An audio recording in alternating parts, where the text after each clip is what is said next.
Le salut est pour les Grecs, pour les Juifs, pour les païens, pour tout le monde. Notre devoir, c'est de pouvoir annoncer cet évangile. Cet évangile qui est une bonne nouvelle, la bonne nouvelle du royaume. Je dirais qu'aussi elle est la foi, dira Jude.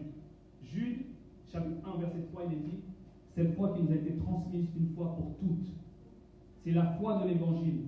Sans l'évangile, tu ne peux pas avoir la foi. Pourquoi? Parce que la foi vient de ce qu'on entend, et ce qu'on entend vient de la parole de Dieu. Mais si on t'annonce une parole qui est contraire à celle de Dieu, si on t'annonce une parole édulcorée, une parole, je dirais, trafiquée, sabotée, ta foi sera sabotée, branlante.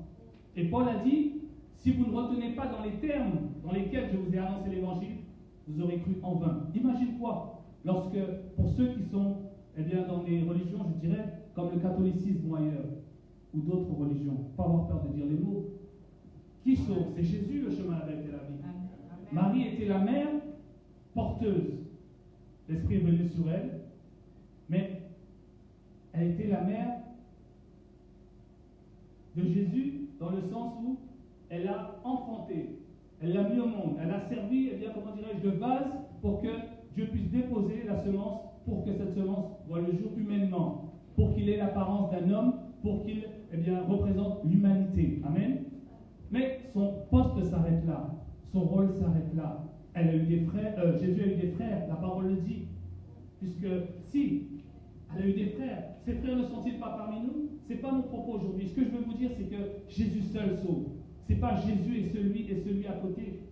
C'est Jésus seul, le chemin, la vérité et la vie. La persécution est nécessaire. Acte 8 avant. Mais gardez sous le coude, sous les mains, Luc 8, verset 21. La persécution est nécessaire. Pourquoi? Jésus dira, allez, faites de toutes les nations des disciples, les baptisant au nom du Père, du Fils et du Saint-Esprit, et enseignez-leur à observer tout ce que je vous ai inscrit dans ma parole. Donc ce que je vous ai dit en peu de mots, c'est dans la parole de Dieu. Vous pouvez aller vérifier. Maintenant, en acte 8, qu'est-ce qui s'est passé? La persécution a eu lieu. Pourquoi? Parce que les disciples sont restés à Jérusalem. Ils sont restés cool. Ils se sont conformés à leur petite religion, entre guillemets. On est sauvés. On vit ensemble. On reste à Jérusalem. Non. Il avait dit, allez à Jérusalem, en Judée, en Samarie et jusqu'aux extrémités de la terre. Prenons acte 8, nous allons voir cela. Donc il faut que des fois le Seigneur donne un coup de pied dans la fourmilière. Et si nous nous reposons sur nos lauriers, ici aussi ça va se passer de la même manière. Acte 8, acte chapitre 8, verset 1. Saul avait approuvé le meurtre d'Étienne. Il eut ce jour-là une grande persécution contre l'église de Jérusalem, et tous, excepté les apôtres, se dispersèrent dans les contrées de la Judée et de la Samarie. On est à quel verset? On est au chapitre 8, je pose là. Et puis acte 2 dans Jérusalem, je pose eh bien, que montrez les autres, vous avez sorti. Vous ne comprenez pas. Et s'il n'y avait pas la persécution, toute la terre n'aurait pas été évangélisée. Amen. Puisqu'on se conforme. Donc, la persécution est nécessaire. Au verset 4, il est dit, au chapitre 8, ceux qui avaient été dispersés allaient de lieu en lieu, annonçant la bonne nouvelle de la parole. Luc 21, 12 pour finir, et nous allons entrer dans le vif du sujet. Là, c'était vraiment pour vous parler de l'actualité, ce qui se passe en Bolivie et ce qui se passe dans le monde, et vous dire que ça s'est déjà produit, ça se produira aussi.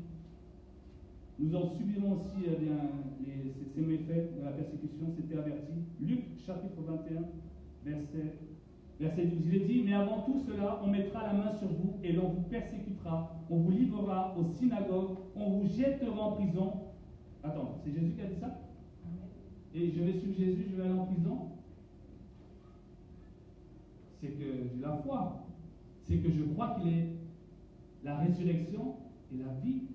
Celui qui croit en moi vivra même s'il meurt. Mais si je ne crois pas à ça, eh bien je suis Jésus juste pour les bénédictions. Puisque Jésus, lorsqu'il était physiquement sur la terre, on le suivait pour manger, pour les miracles, et pour avoir une petite position sociale, enfin spirituelle, entre guillemets, ecclésiastique, je dirais. Mais là, il dit, dans Luc 21, 12, on vous persécutera, on vous livrera aux synagogues, on vous jettera en prison, on vous mènera devant les rois et devant les gouverneurs à cause de mon nom. Et cela, c'est pourquoi. Ce n'est pas pour rien, frères, sœurs. Lisez-le avec moi. C'est pourquoi. Cela vous arrivera pour que vous serviez de témoignage. Le pauvre qui est condamné à mort en prison, qui n'a pas accès peut-être à Internet ou autre, des fois, il va falloir que, malheureusement, un peu comme Paul, pas pour être malfaiteur, parce que Paul dira qu'il ne faut pas être souffrir parce qu'on est malfaiteur, parce qu'on s'est ingéré dans les affaires d'autrui, mais à cause de l'évangile, à cause de notre foi en Christ. Et là, le Seigneur te permettra de témoigner. Prenons Romains au chapitre 1, verset 18. Frères et sœurs, il faut savoir que le Seigneur veut sauver tout homme. Il veut que tous les hommes parviennent à la connaissance de la vérité. Il dira dans Ézéchiel 33 que je ne veux pas que le méchant meure et qu'il revienne de sa mauvaise voie. Le méchant, c'est celui qui méprise Dieu en quelque sorte. C'est comme l'insensé. Il dit dans son cœur, il n'y a point de Dieu. Le Seigneur ne punit pas le méchant, il dit. Donc il vit comme si Dieu n'existait pas. Et là, regardez cette déclaration qui est forte en Romains chapitre 1, verset 18. La colère de Dieu se révèle du ciel contre toute impiété et toute injustice des hommes qui retiennent injustement la vérité captive. Nous allons voir maintenant dans cette suite que de toute éternité le Seigneur a voulu se révéler à l'homme d'une manière ou d'une autre. Et qu'il est, comment je dirais, que tout homme a la conscience qu'il y a un Dieu, mais il veut l'ignorer, parce que ça le dépasse. La colère de Dieu se révèle du ciel contre toute impiété et toute injustice des hommes qui retiennent injustement la vérité captive. Car ce qu'on peut connaître de Dieu est manifeste pour eux, Dieu leur ayant fait connaître.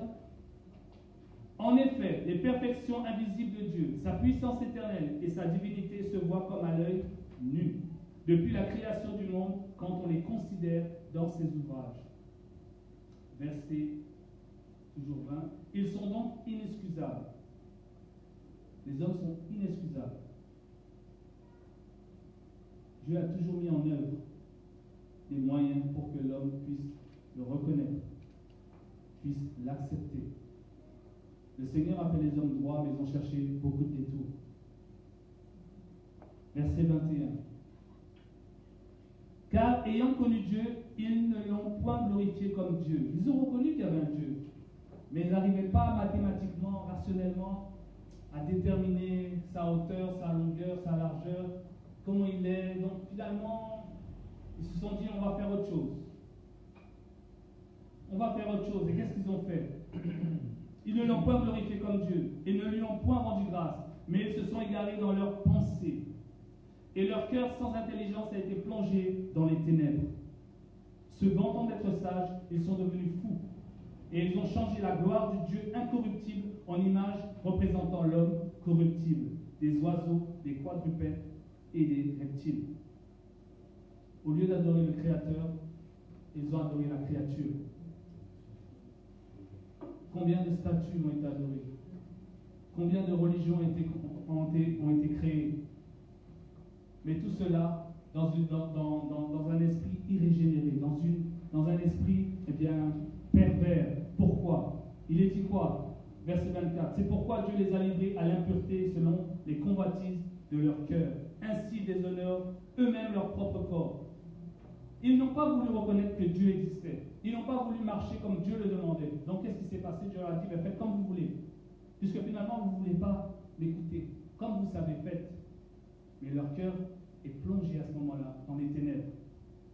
Les pensées de leur cœur sont ténébreux. Et c'est pour cela que nous voyons tant de dépravation. Pourquoi? Parce que depuis Adam, il y a eu cette désobéissance. Ils ont changé la vérité de Dieu en mensonge. Et c'est qui le père du mensonge? C'est le diable. Et aujourd'hui, il sévit de la même manière. Mais dans le jardin d'Éden, qu'est-ce qui s'est passé? Il a pris une partie de la parole de Dieu et il l'a changée en sa faveur. Il a séduit Ève, Ève a séduit Adam. Et voilà, l'humanité tombée a été plongée dans les ténèbres. Mais malgré ça, le Seigneur avait déjà prévu un plan de salut. Ils ont voulu se justifier par eux-mêmes en faisant des habits en peau, en feuilles de figuier, en feuillage. Mais Dieu, qu'est-ce qu'il dit? Qu'est-ce qu'il a fait? Il les a habillés de peau. Amen. Nous pouvons considérer, même si ce n'est pas marqué, qu'il a fait un sacrifice. C'était prophétique. C'est Christ qui nous habille. C'est en Christ que nous sommes revêtus. Amen. Et que nous pouvons nous présenter en étant justifiés devant Dieu. Sans Christ, tu ne peux pas prétendre être juste. Tu peux que prétendre dire je suis un méchant, je suis privé de la gloire de Dieu. Mais je peux être gratuitement justifié par le sacrifice de la rédemption qui est en Jésus-Christ et en Jésus-Christ seul. Dieu les a livrés, verset 24, à l'impureté selon la convoitise de leur cœur et ainsi ils déshonorent eux-mêmes leur propre corps. Frère, verset 25. Ils ont changé la vérité de Dieu en mensonge et qui ont adoré et servi la créature au lieu du Créateur, qui est béni éternellement. Amen. Regardez bien ce qui se passe. C'est pourquoi Dieu les a livrés à des passions infâmes, car leurs femmes ont changé l'usage naturel en celui qui est contre nature. Et de même, les hommes, abandonnant l'usage naturel de la femme, se sont enflammés dans leurs désirs les uns pour les autres, commettant homme avec homme des choses infâmes et recevant en eux-mêmes le salaire que méritait leur égarement. Il est parlé de l'homosexualité. Ce n'est pas d'aujourd'hui. Mais ça fait tellement longtemps que c'est là. Le monde s'est accoutumé à cela. Et finalement, ils ont voté une loi pour dire que c'est normal. Parce qu'ils ont été plongés dans les ténèbres. Ils n'ont plus la lumière de la vérité. Puisqu'ils ont rendu la vérité captive, entre guillemets. Ils ont pris la vérité, ils l'ont mis dans un placard, ils l'ont fermé, ils ont gardé la clé de la connaissance. Ils ne rentreront pas dans le royaume et ils empêcheront aussi ceux et celles qui les suivent dans ce dérèglement de rentrer dans le royaume. Et c'est le monde dans lequel on est. Mais nous allons voir ce que le Seigneur attend de nous. Mais pour l'instant, restons sur ce monde impénitent que Dieu aime malgré tout. Je ne veux pas que le méchant meure. Je veux qu'il revienne de sa mauvaise voie. Et nous ne devons pas avoir peur de dénoncer ça. On ne doit pas avoir peur de dire que l'homosexualité, c'est une abomination. Christine Boutin en avait fait les frais. Mais qu'est-ce qu'ils ont dit si vous avez suivi l'affaire? Ils ont été dégoûtés. Quel jeu de mots? Parce que c'est la parole de Dieu qui le dit. Mais pour l'instant encore, on a gain de cause, mais jusqu'à quand? Jusqu'à quand ils vont accepter que les écrits soient justes? Jusqu'à ce qu'ils aient enlevé la page dans les prochaines éditions? Frères, sœurs, si tu aimes le Seigneur, tu dois annoncer ces choses. Bien sûr, tu vas avoir des ennemis. Bien sûr, on va te mépriser. Mais on a méprisé le Seigneur. On continue. Comme ils ne se sont pas, verset 28, souciés de connaître Dieu, Dieu les a livrés à leur sens réprouvé pour commettre des choses indignes. Étant remplis de toute espèce d'injustice, de méchanceté et de cupidité, de malice, plein d'envie, de meurtre, de querelle, de ruse, de malignité, rapporteurs médisants, etc., etc. Verset 32. Bien qu'ils connaissent le jugement de Dieu, déclarant dignes de mort ceux qui commettent de telles choses, non seulement ils les font, mais encore ils approuvent ceux qui les font. C'est terrible. Pour vous dire, lorsqu'un cœur est plongé dans les ténèbres, je ne dis pas que c'est impossible qu'il voit la lumière, puisqu'il est dit dans la parole de Dieu, la lumière jaillit des seins des ténèbres. Lorsque Christ est venu dans un monde enténébré, et il était la lumière. Et toi, tu es la lumière du monde, frère, sœur.